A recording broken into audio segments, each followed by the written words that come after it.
غوث پاک رضی اللہ تعالیٰ عنہ نے 40 سال دین کا کام کیا. صبح کے وقت فقہ کا درس دیتے تھے فجر کے بعد، کچھ دیر کا ناشتہ کرتے سو جاتے، پھر آ کے مدرسے میں پڑھاتے باقاعدہ بچوں کو.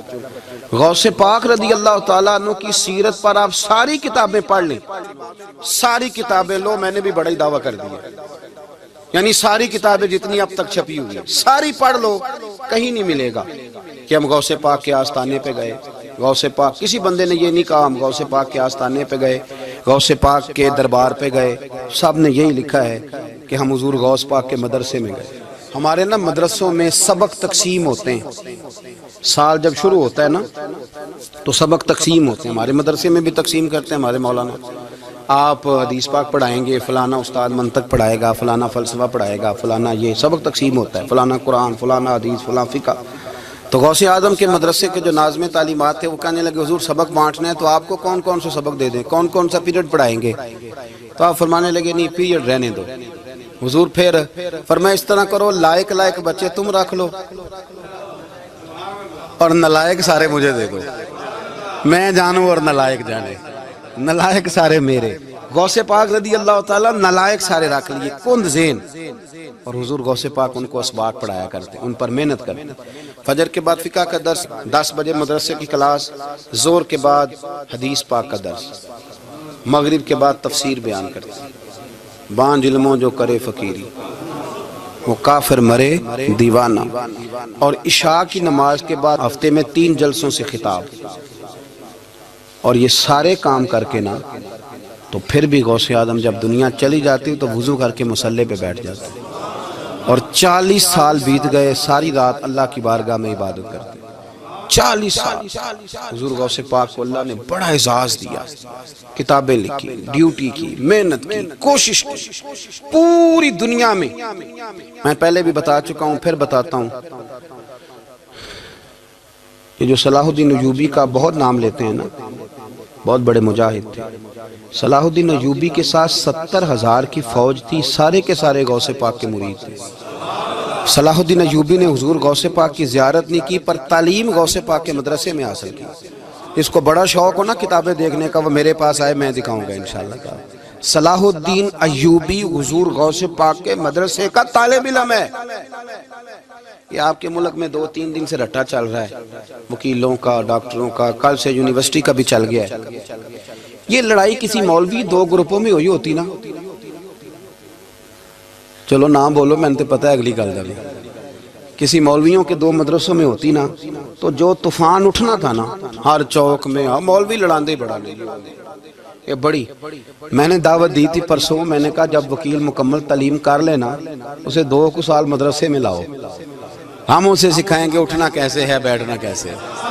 ان کو لاؤ، اس لیے کہ ہم اپنی بات نہیں بتائیں گے، ہم بتائیں گے محمد عربی کی باتیں صلی اللہ علیہ. مہربانی کرو، مجھے کوئی شکوہ نہیں ان سے، کوئی کسی قسم کا نہیں. اس لیے کہ ہمارے ملک میں نا احتجاج کا کلچر پروموٹ کیا گیا، ہم نے یہ ماحول بنا کے دیا ہے سڑک بلاک کرنے کا. یہ ہمارے قریب ایک گاؤں ہے تو روز ڈکیتیاں ہوتی تھی، بچہ بھی قتل، پولیس والے سنتے ہی نہیں تھے. ان بیچاروں نے روڈ بلاک کیا تو سب صحیح ہو گیا، اسی وقت سارا کچھ ہو گیا. اب پہرے داری بھی لگتی ہے، اب جناب چوکیاں بھی قائم ہو گئی، سب کچھ ہو رہا ہے. مزاج بنا دیا ہم نے. یہ عدم برداشت ہے، یہ کلچر خطرناک ہے، یہ کلچر تباہ کرے. وکیل کوئی غیر نہیں، ہمارے اپنے بھائی ہیں. کون ہے وہ؟ ڈاکٹر کون ہے؟ ہمارے اپنے. یہ جو بچے یونیورسٹی میں لڑے کون ہیں؟ ہمارے اپنے. ہم ان کو کاٹ کے نہیں پھینک سکتے، یہ کوئی دوسرے لوگ نہیں. سب کو ضرورت ہے ایک دوسرے کی، لیکن خدا را مہربانی کرو معاشرے میں برداشت کا کلچر پیدا کرو، سکون کا کلچر پیدا کرو، سہنا سیکھو. سنو ایک بات کرتا ہوں، اللہ کرے کہ میں سمجھا سکوں. سارے فیصلے خود نہ کرو. اگر تمہیں نظر آئے نا کہ آپ کے ساتھ کہیں ناانصافی بھی ہو رہی ہے تو ساری عدالتیں دنیا میں نہیں لگنی، ایک قیامت میں بھی لگنی ہے. ہاں امام حسن کو زہر دے دیا گیا تو امام حسین کہنے لگے بھائی بتاؤ کس نے دیا ہے؟ فرمایا حسین اگر وہی وہ نہیں جس پر مجھے شک ہے تو میں کسی آدمی کا بلا وجہ تمہیں نام کیوں بتا دوں؟ کہا پھر بھائی آپ اشارہ تو نہیں بتا دے. تو فرمایا حسین اگر وہی ہے نا جس پر مجھے شک ہے تو پھر بھی میں نے فیصلہ اپنے رب پہ چھوڑ دیا. فرمایا میرے رب سے زیادہ بہتر فیصلے کرنے والا کوئی موجود کچھ فیصلے اللہ پہ چھوڑ دو. آپ یقین کریں آپ کو بڑا ہی مزہ آئے گا, آپ کو سکون آئے گا زندگی میں. کچھ فیصلے اللہ پہ چھوڑو, برداشت کا کلچر پروموٹ کریں اس وطن کے اندر. یہ بڑا پیارا ملک ہے, اس میں برداشت کا کلچر پیدا کریں.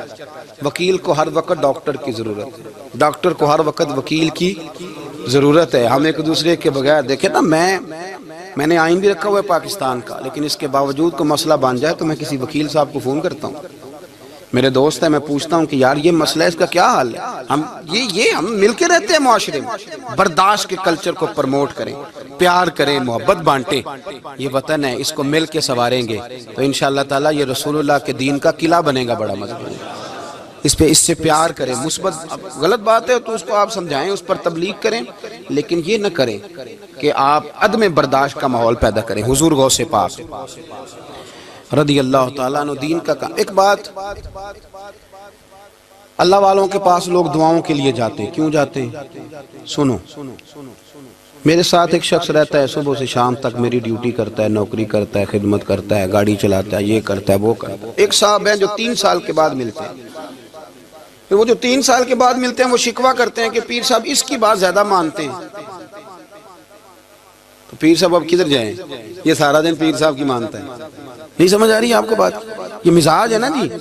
ایک بندہ سارا دن دنیا داری کرے, مال کمائے, پتہ نہیں جھوٹ بولے, بڑا کچھ کرے, اور ایک اللہ کا ولی جو اپنا بنائے کچھ نہ, سارا دن رسول اللہ کی باتیں کرے, سارا دن اللہ کے دین کی خدمت کرے. اور بھائی وہ جب ہاتھ اٹھاتا ہے نا تو پھر اللہ اس کی بات کو قبول کرتا ہے. کچھ میرے خاص ہیں, کچھ تیرے خاص ہیں, تو کچھ رب کے بھی خاص ہیں. اور اس پر بھی میں پہلے آیت پڑھ لوں گا تاکہ دلیل مضبوط ہو جائے. اللہ فرماتے ہیں واللہ یختص برحمتہ من یشاء. فرمایا میں نے کچھ بندوں کو اپنی رحمت سے اپنا خاص بنا لیا. کچھ بندے اللہ کے بس اللہ کی بارگاہ میں وہ دعائیں کرتے ہیں تو اللہ قبول فرما لیتا ہے. پتر اللہ ہی دیتا ہے, لیکن اللہ کا ولی دعا تو کر سکتا ہے نا. اللہ کا ولی, میری بات کی سمجھ آ رہی ہے؟ بیٹا کون دیتا ہے؟ اللہ. حضرت محدث اعظم رحمۃ اللہ علیہ کے پاس ایک شخص نے آ کے کہا جی ولی اللہ بیٹا دے سکتا ہے؟ آپ فرمانے لگے ولی اللہ اللہ سے ملا سکتا ہے؟ جی وہ تو ہے ہی ولی اللہ, تو اس نے ملا دینا ہے. تو فرمایا جو اللہ سے ملا دے بیٹا تو چھوٹی سی بات ہے. تو دیکھ نہ کہ جو اللہ تک تجھے لے گیا تو پھر پتر پیچھے رہ گیا. لیکن بیٹا دیتا کون ہے؟ بول کے بتائیں, بول کے. اللہ دیتا ہے. دعا کون کرتا ہے؟ اللہ کا ولی دعا کر دیتا ہے. بی بی آ گئی روتی ہوئی غوث پاک کے پاس, کہنے لگی 6 بیٹیاں ہیں. خامد اور سسر کہتے ہیں کہ 7ویں بھی بیٹی ہوئی تو طلاق دے دیں گے. تھوڑا سا اگر بندہ مالدار بھی ہو تو پھر وہ ہمارا دماغ جہاں مرضی چلتا ہے نا جی. یہ جہالت آج بھی بہت ساری جگہوں پہ پائی جاتی ہے. تہذیب سکھاتی ہے جینے کا سلیقہ, تعلیم سے جاہل کی جہالت نہیں جاتی. تو رو پڑی. حضور غوث پاک رضی اللہ تعالیٰ عنہ نے بلایا اس کے شوہر کو بھی اور سسر کو بھی. فرمایا یہ دیکھ, یہ تو اللہ کے کام ہے, جس کو چاہے بیٹیاں دے, جس کو چاہے بیٹے دے. تو جو نہیں مانتے پھر غوث پاک کی بھی نہیں مانتے. انہوں نے کہا جی نہیں جی میں تو نکاح کروں گا.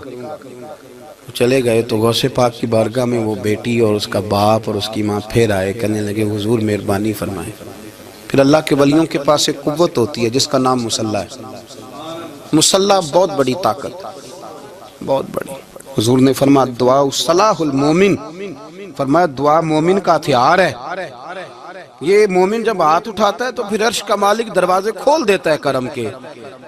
حضور غوث پاک نے مصلی بچھا لیا اور رو پڑے, کہنے لگے مالک کریم اس بی بی کے دل میں کس نے بات ڈالی تھی کہ عبد القادر کے دروازے پہ جا. دیکھیں منانے کا انداز, منانا آتا ہے نا. اللہ کس نے اس کے دل میں بات ڈالی کہ عبد القادر کے دروازے جا, کس نے ڈالی؟ اور مالک اگر تو نہیں ڈالی تھی تو کیا تو اب اپنے عبد القادر کو رسوا کرے گا؟ اگر تو نہیں بھیجا ہے کہ ادھر جا تو اب تو رسوا کرے گا؟ حضور غوث پاک رضی اللہ تعالیٰ نے دعا مانگ کے چہرے پہ ہاتھ پھیرے, بچی کے سر پہ ہاتھ رکھا, فرمانے لگے پتر جا, مجھے امید ہے اللہ نے 6 بیٹیاں دی ہیں تو 7 بیٹے بھی عطا فرمائے گا. تو بی بی کہتی ہے پھر رب نے فضل فرمایا اور 7 ہی بیٹے عطا فرمائے. پھر 7 ہی بیٹے رب کریم نے دیے. تو جو اللہ کی مان تھا پھر اللہ بھی اس کی. تو اس میں اختلاف کی کیا بات ہے؟